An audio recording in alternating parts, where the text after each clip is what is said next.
Good evening. Hello. Hi, my name's Aaron. I'm originally from the UK, from Sheffield.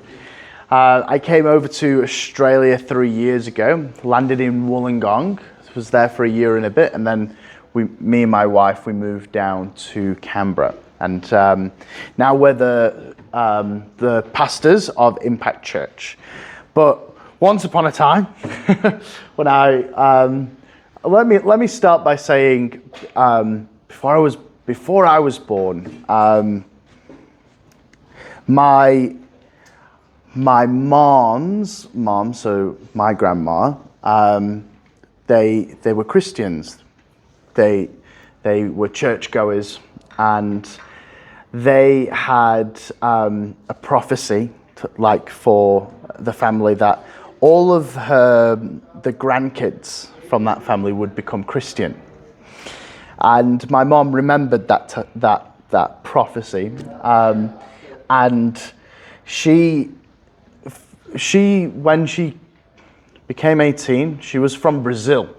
My mom, she moved over to the UK, moved over to London, and she got involved with the church there. And then she met my dad, who is Spanish. And yeah, they had me, and then they went to Tenerife, and their faith lapsed, not just a bit, a lot. They went away from God, and they then separated as a couple. And my mom, after a couple of years, she remarried, and she went over to Sheffield in the UK. And my stepdad, he wasn't a Christian, and my mom, she didn't identify with her faith. My mom, she was from a broken home, and so was my stepdad, and my upbringing was dysfunctional. It was broken. There was some very colourful moments in the life of my family. I say those things. I'm not going to go into detail because I want to honour them, honour my parents. They did the best with with the tools of parenting that got handed down to them. By the time I was 15, 16, I had dropped out of secondary school, and I was the sort of young person that I was demonstrative in class. In religious education, I was thrown out because I just did not want to hear anything of the sort about gods, or in my head they were all fairy tales. Why should I believe this? Why should I entertain my time on just listening to this? Why is this part of my schooling? I would be thrown out. I wasn't a great kid at school. I got to the point where they asked, would you like to leave? And I managed to find a way in which I could leave school, and I did homeschooling, but that was just an excuse for me to not do education. Just to put things into perspective, I got to a point where my life was becoming very much like my older stepbrother. And to put things into perspective even more, he is now a drug-induced schizophrenic. He hasn't found God, but God managed to, touch my life. But there was a moment in which my mom had a resurgence of her faith. And in this time of my life where I was derailing and getting up to no good and having friends that were just bad news, my mom, I didn't know it at the time, but she started praying. She started putting ornamental love hearts around the house and put crosses around the house. And I would be very, very embarrassed. And I would take them down because I did not want my friends who I would invite over to the house to see this. It's like, we're not a Christian household. This is ridiculous. I would argue with my mom about God not being real. And my mom wasn't the sort of person to argue Christianity. in the way that I needed.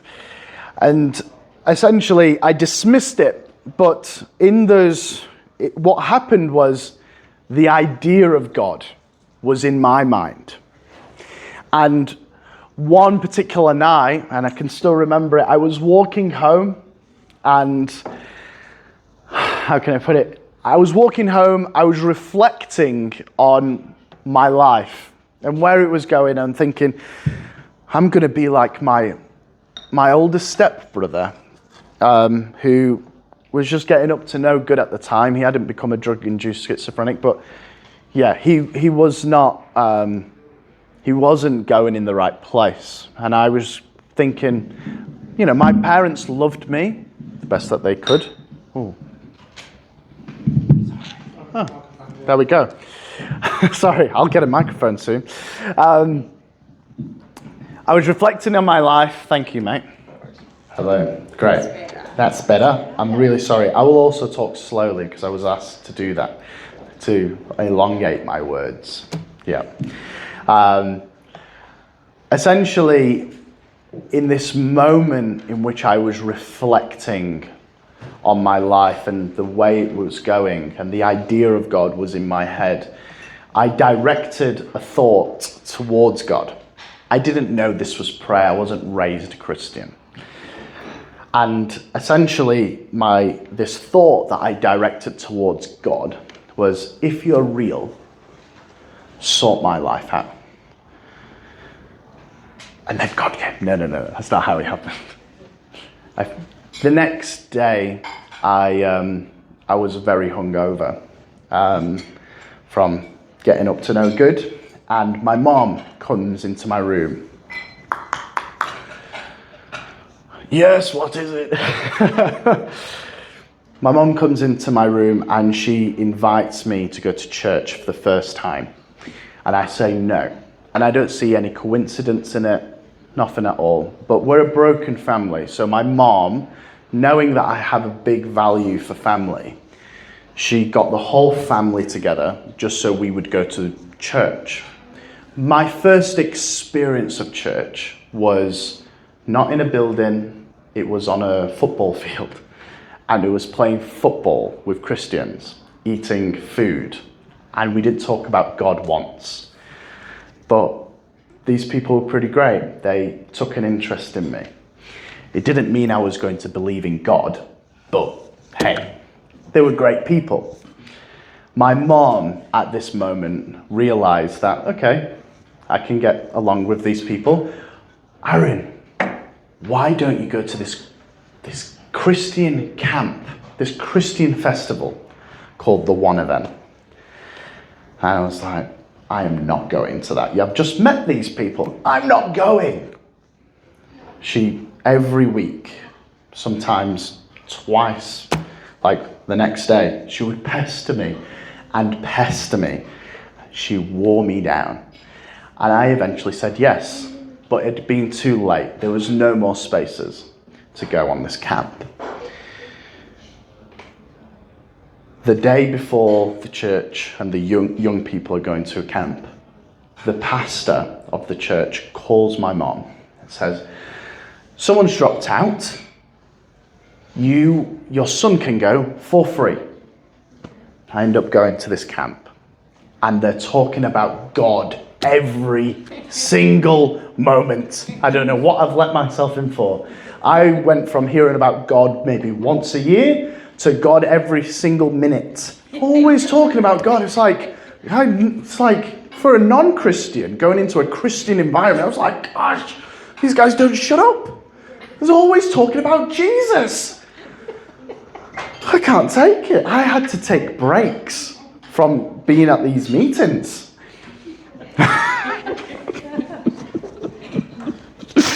Oh, Jesus is good. And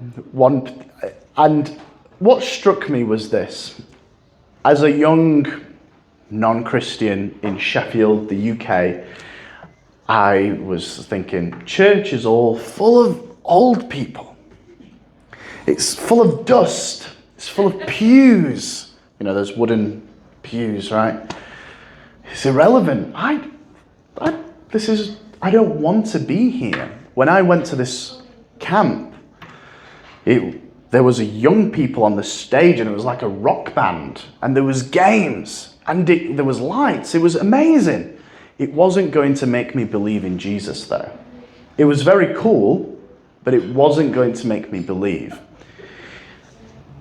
Then there was a preacher, and he said one particular night, there's some people here that put Jesus up there with Santa Claus and the Easter Bunny and the Tooth Fairy. That was me. I thought it was a fairy tale. He's speaking to me, and you know what he says? He says, I want to tell you, Jesus was an actual person 2,000 years ago. And I'm like, what? No one had ever told me that Jesus was real, an actual person, right? And so I thought, oh, okay, well, logically, if he was a real person, and he claims to be God, then all of what I'm hearing about God every day. I'm hearing that he's a God of love, that he cares, that he wants to save me, he wants to change my life for the better. This could all be real? I need to find out more. I throw myself into church. I get myself a Bible. I go to multiple youth groups. And in those 6 months, I got to a point where I couldn't deny it anymore. I wanted to be a Christian. I didn't want to be a Christian at that moment. I just didn't want to be one. I got to a point where it was like, I can't deny it anymore, but I just didn't want to be one. And the pastor of the church that I was attending stands up, he gives a preach, and he speaks about God's plan for changing the world through the church, how he wants to change the world for good, wants to change community for good through the church. He described everything I wanted to do in my life. But I just didn't want to be a Christian, and I didn't want to do it with God.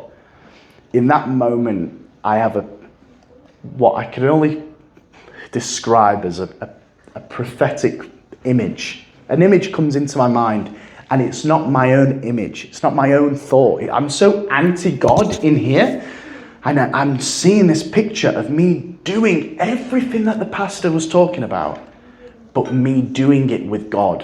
And I'm thinking, oh, that wasn't me. I take a moment and I think, I'm going to become a Christian. Because I felt purpose for the first time. I felt like I mattered. I felt like I could do something with my life. As a young person derailing, at that moment in time, that was exactly what I felt like I needed. And I just filled my heart. I felt warm. The sensation of the sunlight being on you. I felt alive. And at that moment, I thought, dang it, I'm going to be one of these pesky Christians.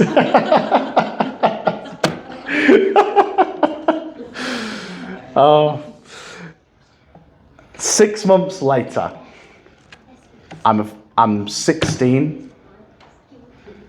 No, I've just turned 17. And I'm applying to college in the UK to study community services, because I thought that's what God wanted me to do, right? The council for the college pulled the funding for that course, and I'm devastated. I'm thinking, the plans of God for my life, gone. I'm thinking, what's going on?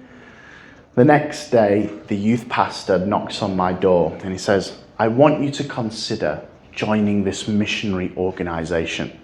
I'm like, oh yeah, what will I do? He describes everything I wanted to do, like that I would be able to do if I'd done that community development course in college.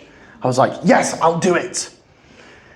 I get thrown into the deep end of doing Christian ministry at the age of 17. And everybody in that missions organization hadn't seen anything like me.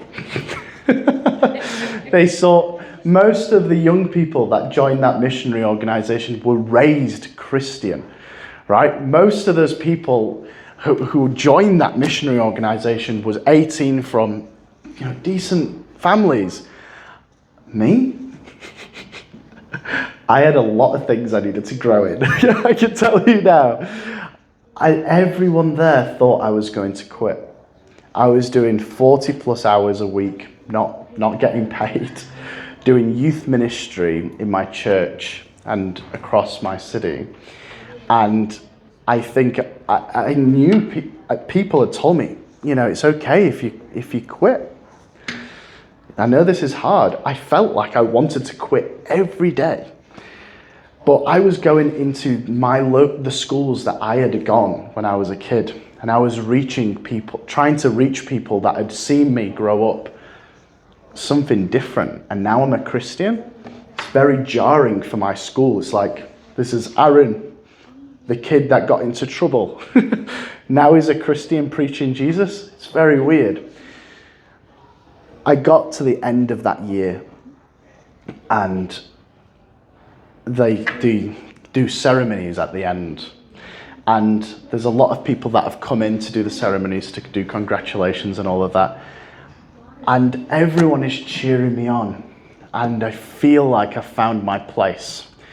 Everyone that year thought I was going to quit, but God brought me through. It was a big year of me learning. And from that year, I continued to do a second year, a third year. I ended up doing youth ministry, resetting youth ministries that needed to get built up. I even had the opportunity to do church planting. And about 5 years into, I need to rewind because I need to share this part of the story too. In my first year of doing that missions organization, does everyone know Alpha here? Yeah. Alpha's great. We started running Alpha in my church, and Alpha's all about asking life's biggest questions. We was going to run it, and the pastor preaches, I want you to pray about who you're going to invite to Alpha. I pray, and I just get 3 names that come to me. My stepdad, my best friend who lives across the road, and a family friend called Simon who lives up the road. Aaron, I want you to get these people to Alpha. My family friend, he was an atheist, a staunch atheist for 40 years. My stepdad, he just couldn't care less. And my best friend, well, she was doing the wild stuff that I was doing a year ago. I managed to get them all to come to Alpha. And my stepdad ends up believing in Jesus after 10 weeks of going to the Alpha course. My family friend has an encounter with Jesus. And my whole family comes to know Jesus.